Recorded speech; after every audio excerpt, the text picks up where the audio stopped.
So if we could maybe even pack this in a little bit tighter here, so I don't have to holler as loud. Hit the tiger commercial. You think you'd still something?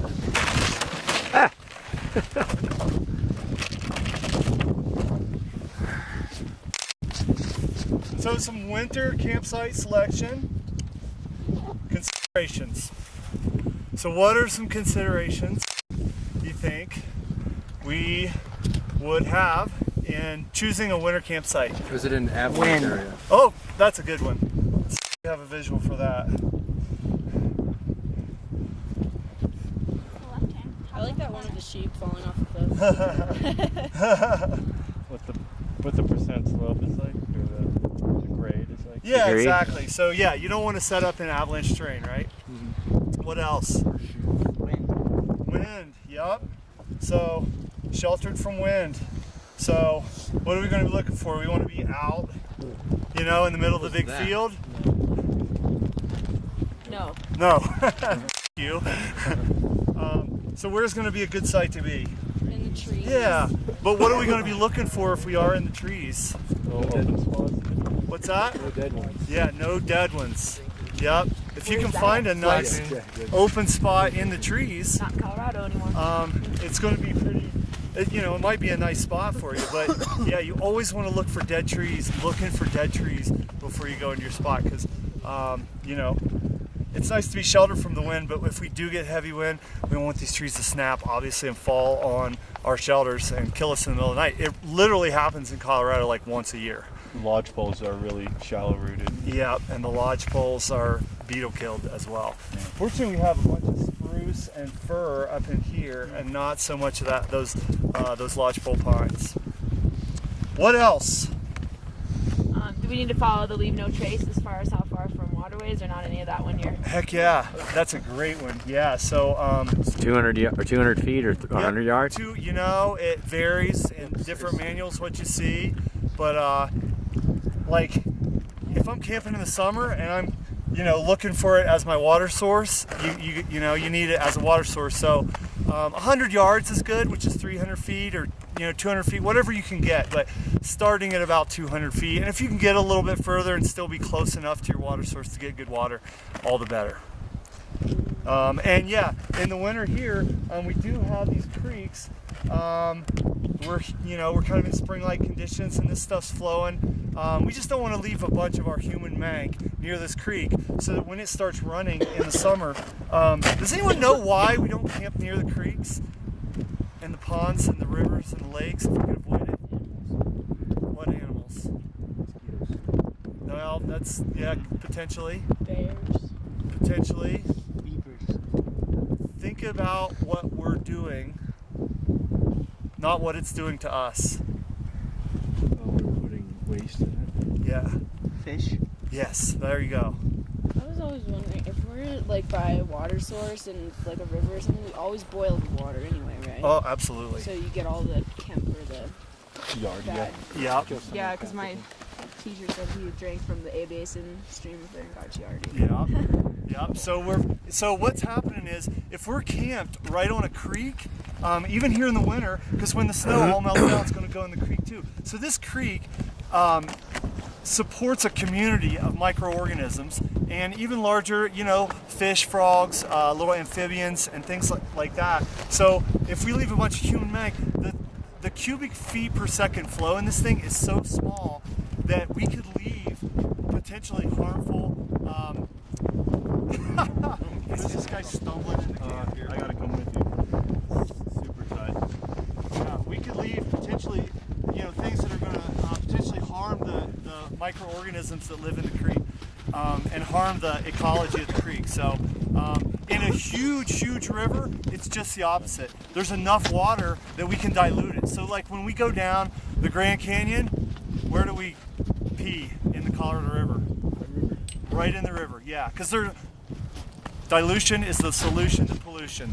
So if there's enough water to dilute, you know, it's just the opposite, because then we don't have to leave it all over the land. But if there's not enough to dilute it and we could potentially do harm to what's living in these creeks, then we go on the land away from the creeks. So what are some other considerations here? It's nice to sleep on. Yeah, exactly. Slope. Nice. You want a flat space. Exactly, nice flat space. The cool thing about winter camping is what do we have the option potentially of doing? Use snow to level. Yeah, it's creating our own flat space. Yeah, when I camped up on Rainier, we were on a, like a 30-degree slope, and we just like notched right in and slept right in the snow, and it was super comfy because we were able to dig that platform. That's a nice thing about winter camping. Sometimes, I'd look over there in the summer, I'd be like, no way, we're going to be able to find a place to sleep over there. But in the winter, potentially, yeah, we can just make platforms all over the place. But good point. What else? Well, if we're building snow shelters, we'd need enough snow. Would that be something else we'd look for? Yep. I mean, that's something we're definitely going to be looking for today. We're going to be over there. We're going to be going, all right, we're going to be more leave no trace if we're camping on snow. And we're trying to use some of these cool skills, the snow skills and shelter building that we've just learned. So hopefully, we're going to go over here and not say, hey, here's a nice grassy spot, I'm going to trample it down for the next 3 days. But I'm going to be more leave no trace and move on a little further and try to find some snow and camp on the snow. It's a more durable surface. What else?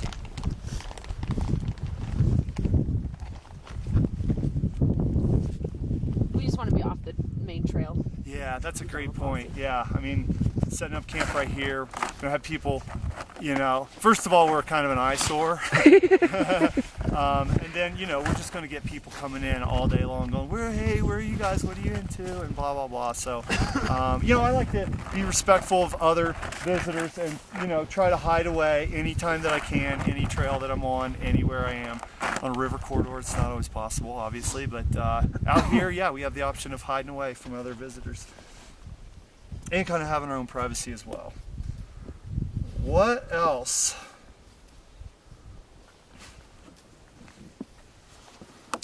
So I think we got free of hazards, rockfall, flash floods, avalanches. Those are all the hazards. You guys mentioned avalanches, but all those other things, stuff we'd consider. Sheltered from wind, close to our water source. What are we going to consider? So when we set up our camp regarding water is going to be where of camp? Uphill, yeah, uphill of camp. Our water source, we're going to choose our camp, and then our water source is going to be uphill because, shit flows downhill. And so what's going to be downhill? Yep. What, Exactly. so you're calling us shit? No, but that'll be the latrine area. Yeah, exactly. So we're going to find our spots to our latrine area. Yep, our spots to urinate and poo-poo downhill of us. It's got some cool visuals here. This is my dog Petey. He loves camping. Dogs are I love taking my dog camping. They go with me all the time, all year long. Except not so much in the winter. And why would that be?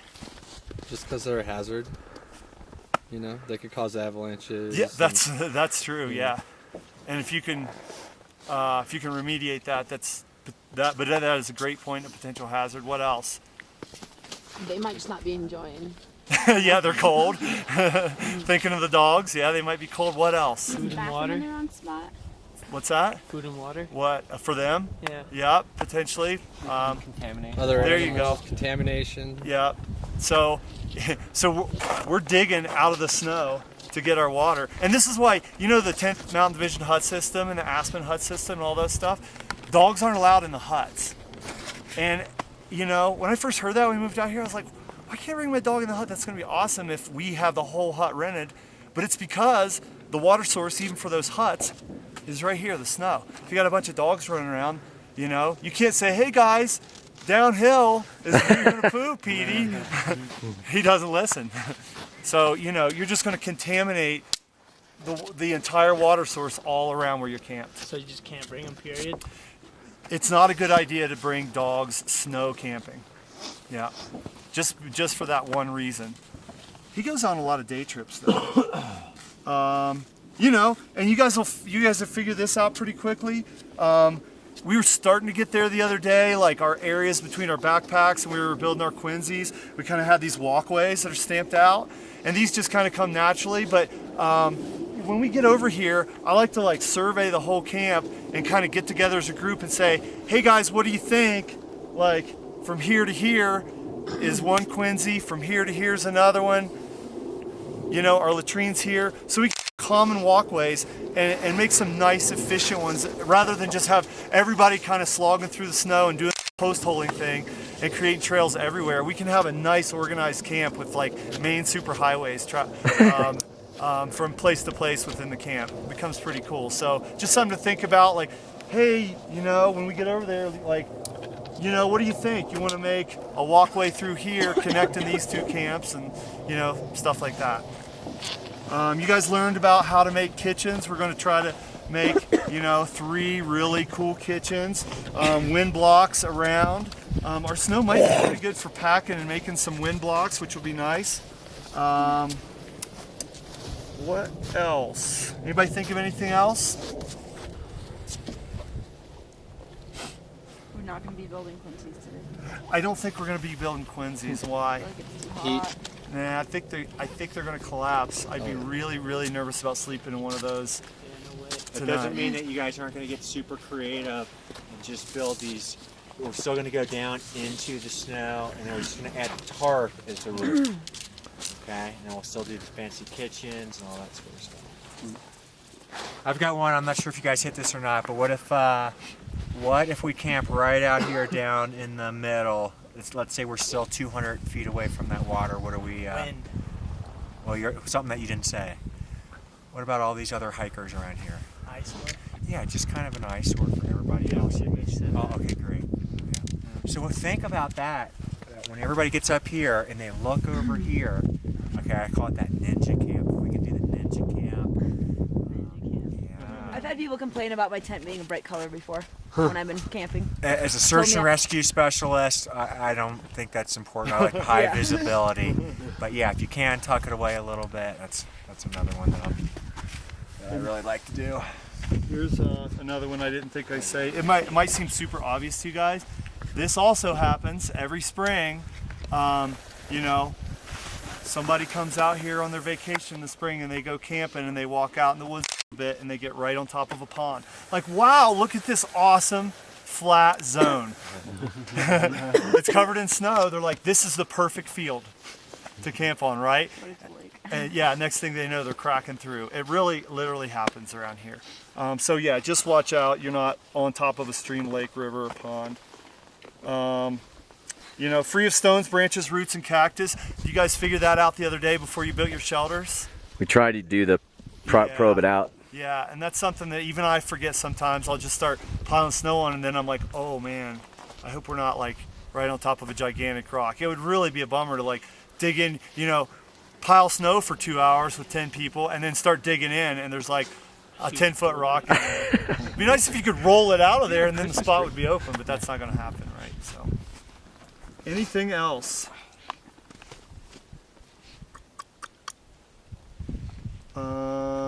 Yeah, I think that's it. Have anything else, anyone?